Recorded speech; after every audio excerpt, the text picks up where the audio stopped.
Kullu nafsin dha'iqatul maut. Setiap yang bernyawa pasti akan mati. Hanya soal waktu, kematian itu nanti akan datang pada setiap kita. Bayangkan dahsyatnya sakaratul maut. Rambut kita ditarik, kuku-kuku kita ditarik, sakit rasanya. Bayangkan nyawa yang dicabut, terbujur kaku. Dan bayangkan yang terbujur kaku itu adalah diri kita. Rasul menjelaskan ketika itu kita masih bisa melihat. Kita masih bisa melihat siapa yang menangisi kita, siapa sahabat yang mentakziahi kita. Tapi kita tidak bisa berbuat apa-apa. Kita tidak bisa bicara, tidak bisa bergerak. Lalu kita dimandikan. Bayangkan itulah diri kita yang sedang dimandikan. Air mengguyur tubuh kita yang selama ini kita bisa mandi sendiri, tapi sekarang harus dimandikan. Dan kita menyaksikan siapa yang memandikan jasad kita. Bersyukur kalau yang memandikan itu adalah anak-anak kita. Sementara kita belum mengajarkan anak-anak kita untuk itu. Ya Allah. Kemudian kita dikafani, kemudian kita disolati, kemudian kita digotong, dibawa ke kuburan. Rasul menjelaskan kalau yang dibawa itu mayit yang soleh, maka mayit yang soleh itu akan berkata. Tapi ketika itu tidak ada seorang pun yang bisa mendengarnya, kecuali malaikat dan hewan-hewan. Manusia dan jin tidak bisa mendengar perkataan mayit. Rasul memberitahu kepada kita, mayit yang soleh itu akan berkata, Asri'ni ila baiti, ya Allah, percepat aku ya Allah, percepat aku ke rumahku ya Allah. Dia sudah melihat surga Allah. Dia sudah melihat surga karena kesolehan di dunia selama ini. Subhanallah. Tapi sebaliknya, ketika mayit itu mayit yang banyak maksiat, mayit yang selama di dunia suka mengumbar aurat, pembunuh, perusak, penipu, koruptor, ya Allah, mayit itu akan berkata, Aina tadhabun, mau dibawa kemana aku ini? Berhenti, berhenti. Tapi tidak ada yang mendengarnya. Ibunya tidak bisa mendengarnya, ayahnya tidak bisa menolongnya, teman-temannya tidak bisa berbuat apa-apa.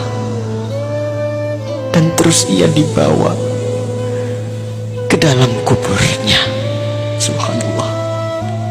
Saudara, semua kita akan masuk ke dalam galian lubang tanah 2 meter.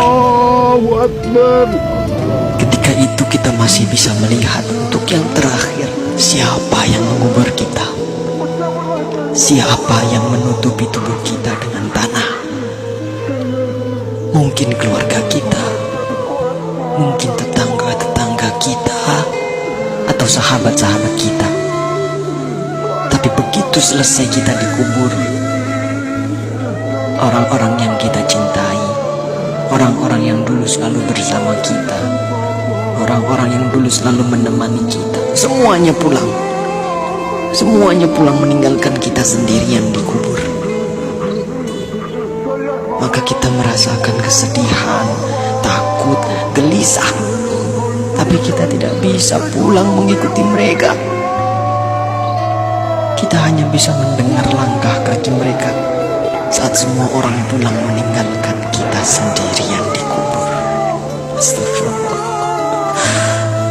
Di dalam kubur, darah, daging, tulang, belulang hancur.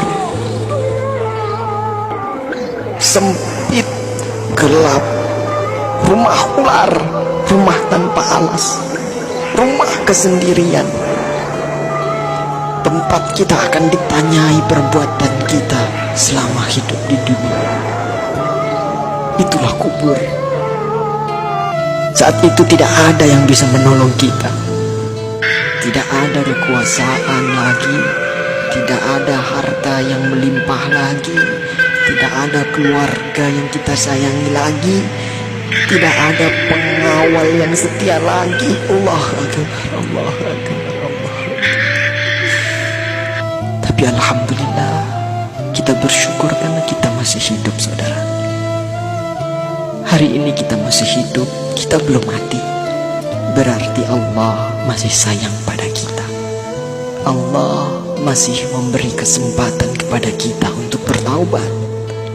Allah masih beri kita waktu untuk beribadah sebanyak-banyaknya.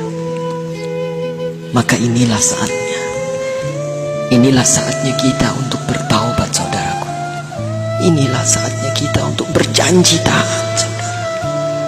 Saatnya untuk kita berhenti melakukan kemaksiatan. Saatnya untuk kita berhenti melakukan kezaliman. Saatnya kita membahagiakan keluarga kita, istri kita, suami kita, orang tua kita, anak cucu kita. Saatnya kita berbuat baik untuk negeri yang tercinta ini. Saatnya kita berdakwah. Manfaatkan sisa umur ini untuk menebar kebaikan di sekitar kita. Karena kita tidak tahu kapan kita akan kembali kepada Sang Pencipta kehidupan, Allah Subhanahu wa ta'ala. Katakanlah, sesungguhnya kematian yang kamu lari daripadanya, ia pasti menemui kamu. Kemudian kamu akan dikembalikan kepada Allah yang mengetahui gaib dan yang nyata. Lalu dia beritakan kepadamu apa yang telah kamu kerjakan. Surah Al-Jum'ah ayat 8. Semoga Allah mewafatkan kita dalam keadaan husnul khatimah. Allah makhtim lana bi husnil khatimah. Assalamualaikum warahmatullahi wabarakatuh.